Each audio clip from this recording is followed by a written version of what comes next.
Now then, brethren,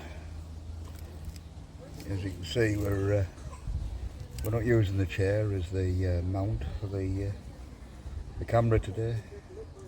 Got one or two problems with the chair, more than one or two problems, which I'll tell you about later. But we are missing now the whole front end of the chair, and we're back to a basic wheelchair for the time being. I'm here at Knaresborough Castle. Came across the Pennines, developed from with front wheel of the chair again. So that's a bit off being repaired. We've replaced 2 tyres on it, which have only done 500 miles, but were absolutely gone to such an extent that it became dangerous. I'm going to take you for a little run around what bits I can get to, as my chair is not really suitable for doing much other than going around sports halls, but we'll give it a go on cobbles and horrible surfaces that we're going to have to cope with. But yeah, this is the back of the castle where I'm sat at the moment, and I'll give you a proper look round as we go along. So that's roughly where Cromwell fired the cannon towards the Knaresborough Castle. I'm just panning round now. We can see that this is basically where the cannonball would have impacted on this particular side, and you can see that the walls are totally and utterly destroyed. Nevertheless, the garrison held out for about 15 days under this kind of bombardment, if I remember the story correctly. Yeah. The gun that Cromwell fired was the big one, huge cannon called Black Bess, I believe it was called, which he used to destroy most of the castle, including Scarborough Castle and many others. So yeah, the garrison held out before they finally surrendered after 15 days of bombardment. Quite a feat, really. It was only a small garrison that was held here to hold out for that length of time. Yeah, it's one of my favourite little views of this castle, is this lovely archway. Beautiful. They've put a fence there now, but beautiful for framing up nice photographs of well, whoever. Just panning round like just interesting a low level. You see, on this side it's virtually untouched, simply because the bombardment was coming in from the opposite direction. This is the keep that we're looking at now, and we're just panning around and down. Actually, no, you can't see where the fencing is round. That goes down to what they call the dungeons. You'll all love that little bit, won't you? So this is it. This is the keep. Part of the building, not the outside, and then it leads on to the outside walls, which you can start to see there, and eventually to Knaresborough over there. Yeah, beautiful place this is. I'll take you around a little bit further, and hopefully Dan will join these videos together. Yeah, this section of the castle was originally built in Norman times.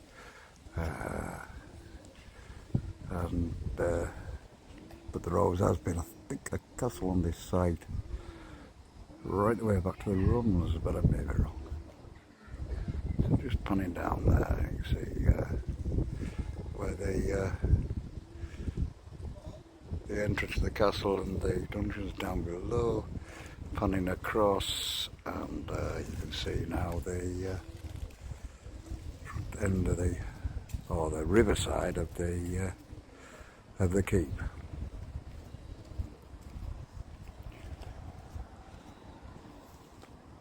This building here is now housing the actual museum to the castle. it's really interesting going around, but unfortunately I believe that it's not wheelchair accessible, but it would be nice. I remember going around in the days when I did have legs. You can come out and sit out here on a Sunday or any day of the week and just enjoy the park and everything else around here. You usually see around here everybody sat around on the grass enjoying the sun and having a very good time. Today this is market day, but just a little bit late now for people to be out, I suppose. It's getting on now. So I'll just pan that round and hopefully the camera will fall the way around and just get a little view of the grounds. This is inside the actual castle walls.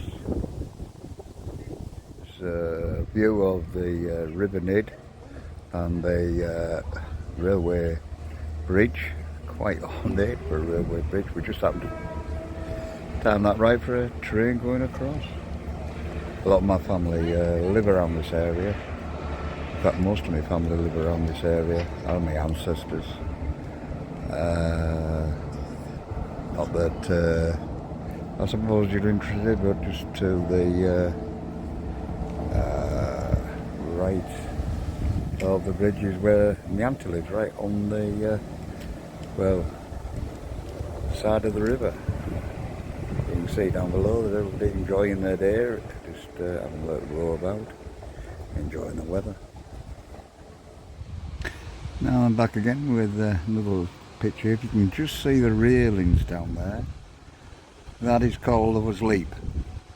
The idea being that lovers wanted to wish it to jump together, went down there and they jumped off the cliff top down into the road below. When they put the railings up, the lovers moved then to the railway bridge I showed you earlier. So there you go, sad way to go. Just panning round, there's the old mill, and this river was navigable for quite some time until eventually the mill and then they've dammed the River Nidd so that you no longer can come up river when it was tidal, and they used to bring ships all the way up here, virtually well, just for the reason of scrapping them, and a lot of the houses are made with the timber from the ships. That a lot of the beams in the village town are made with the beams from the ships, and you can still see some quite good examples, especially in the old pubs. And they are the genuine item, not the the fake ones that everybody wants nowadays. Another nice little view of Knaresborough, again with the bridge and everybody rowing on the river, just a bit further round this time. So you can see just down below, look, the house on the lower side of the town, and the it's all terraced right up to the top of the house. I do believe, yes you can see me Auntie Christabel's. She's got, she's in one of the top ones with the fold out canopy. So there you go. There you are. Quite a picturesque little place, isn't it? It's one of them places I would quite happily live. I would quite happily come back here. For anybody on any trip, this is a must when you're in this part of the world. You must come and have just a day of just walking around Mother Shipton's Cave, just over the other side of the river there. It's in among the trees, so I can't show you. It won't be accessible to a wheelchair because it's when last time I went there, it was all steps down to the what they call the petrifying well, and it really does turn everything to stone. It is, if you can get down there, it is well worth seeing. I did mention about this, if I can get round that way, I'll just swing round now if it's possible. Yeah, this building in the middle, I did mention about the garrison being held here at one time. It wasn't the original garrison. It was in the, I believe, just before the First World War, or in the First World War. And here you can see the cenotaph.